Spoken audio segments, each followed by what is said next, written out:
சங்கீத புஸ்தகம் 7ஆம் சங்கீதம். பென்யமீனாகிய கூஷ் என்பவனுடைய வார்த்தைகளின் நிமித்தம் தாவீது கர்த்தரை நோக்கி பாடின சிகாயோன் என்னும் சங்கீதம். என் தேவனாகிய கர்த்தாவே, உம்மை நம்பியிருக்கிறேன். என்னை துன்பப்படுத்துகிறவர்கள் எல்லாருக்கும் என்னை விலக்கி ரட்சியும். சத்துரு சிங்கம் போல் என் ஆத்துமாவை பிடித்து கொண்டு போய் விடுவிக்கிறவன் இல்லாமையால் அதை பீறாதபடிக்கு என்னை தப்புவியும்.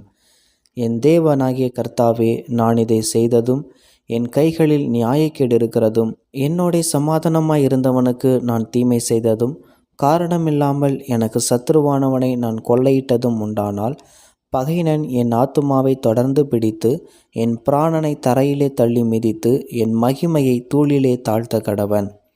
கர்த்தாவே, நீர் உம்முடைய கோபத்தில் எழுந்திருந்து என் சத்துருக்களுடைய மூர்க்கங்களின் நிமித்தம் உம்மை உயர்த்தி எனக்காக விழித்து கொள்ளும் நியாய தீர்ப்பை நியமித்திருக்கிறீரே.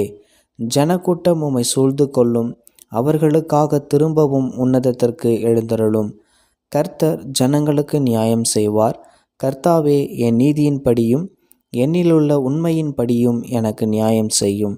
துன்மார்க்கருடைய பொல்லாங்கை ஒழிய பண்ணும், நீதிமானை ஸ்திரப்படுத்துவீராக. நீதி உள்ளவராய் இருக்கிற தேவரீர் இருதயங்களையும் உள்ளிந்திரியங்களையும் சோதித்தறிகிறவர். செம்மையான இருதயம் உள்ளவர்களை ரட்சிக்கிற தேவனிடத்தில் என் கேடகம் இருக்கிறது. தேவன் நீதி உள்ள நியாயாதிபதி. அவர் நாள்தோறும் பாவியின் மேல் சினங்கொள்ளுகிற தேவன். அவன் மனந்திரும்பாவிட்டால் அவர் தம்முடைய பட்டயத்தை கருக்காக்குவார். அவர் தம்முடைய வில்லை நாணேற்றி அதை ஆயத்தப்படுத்தியிருக்கிறார். அவனுக்கு மரணாயுதங்களை ஆயத்தம் பண்ணினார்.